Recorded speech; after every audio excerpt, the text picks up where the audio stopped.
Yeah, my name is Jordan Marks, and I'll be brief. We'll have some time for questions. I can also sort of talk to you, I think, about what motivates both sides to the extent that I can. I think I have a good understanding of why you would be for, if you're progressive, why you could be for a convention. I think it's misguided, and I could say why, but we might have a different opinion, but I think I can try to articulate sort of why, you know, some people who share some of the same ideals that I have might support, but what...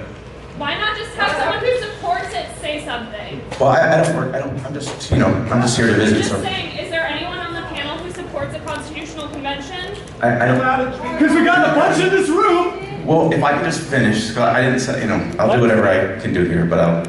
Okay, if you want, you know, if you'd like me to continue. So basically, here's where we are. So we have about 200 organizations. It's nonpartisan. It's true. There are some groups.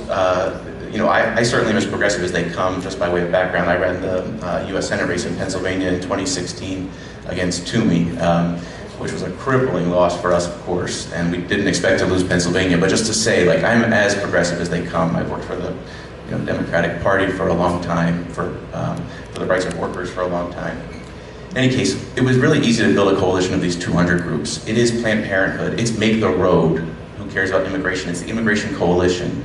It's groups that care about economic justice. It's groups that care about reproductive health, the environment, the rights of gays and lesbians. They've all gotten together because there's something at risk here in the Constitutional Convention. If you open up the convention, the reason why we call it New Yorkers Against Corruption is because it could be corruptible. Yes, okay, look, if you care about the rights of gays and lesbians, and I'm gay, right? So if you could end up, people who support the idea of a convention say we could solidify anti-discrimination laws. Yes, you could.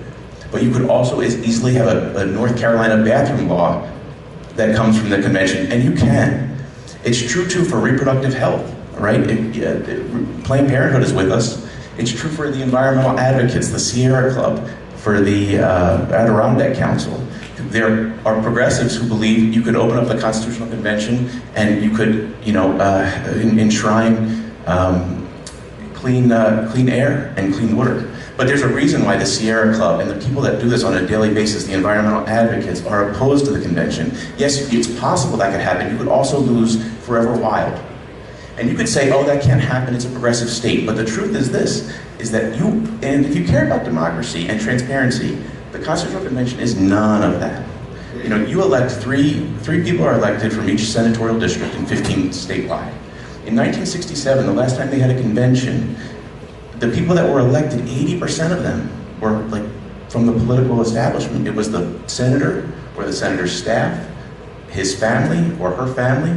You can make $80,000 a year above, so if you're a senator and you make a state senator and you've got the apparatus in your senatorial district, you make 80 grand a year. To be a delegate, you get another 80 grand a year. And you get to hire staff. And it goes on and on and on. And you have to understand too, the way I see this, right, is like if you're a progressive and you're concerned about, you know, the Mercers of the world, Rebecca Mercer and the Steve Bannons, and that kind of, the way that they sort of view this, you know, they can pour millions and millions of unregulated dollars into campaigns, and do not think that they won't. You will have every special interest pumping millions of dollars into New York on television to get what they want from this group from these convention delegates. That makes this very messy and very risky. Yes, it's a progressive state generally, as you pointed out earlier, right? But the way the senatorial districts are lined up, you know, I think shows the risk to it all, and two, the amount of money that would come in. If you're an environmentalist and you care that there's some kind of, you know, they're going to cut business regulations in the Constitutional Convention, for example, you'll have to spend millions of dollars to defend yourself.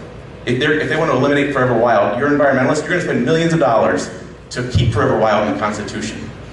I mean, it's true on the conservative side. Somebody mentioned earlier, right, that the NRA, which is the Rifle and Pistol Association, they also oppose. But that's sort of the point here. Like, everybody sees what's at risk. There are groups that have never gotten together, never gotten along, can't sit in the same room, that are all mortified. And the one final point I'll sort of make on this is, as a progressive, with a limited amount of resources, a limited amount of time, a very limited amount of money, certainly in comparison to what our opponents have, we need to be investing in our, and especially after this election, in our school board races, in our council races, in our state assembly races, in our mayor's races. We need to build from the ground up and that takes a significant amount of resources, as opposed to having to spend millions of dollars, whether it's to get delegates elected or to fight for or against whatever constitutional amendment comes.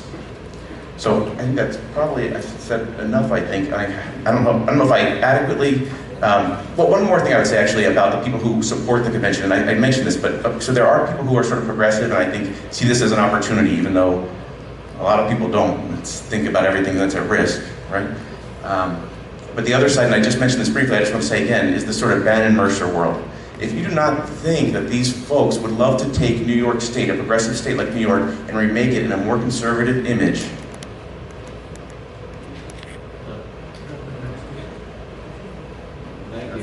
so anyways, that's my spiel, and I'll stop talking.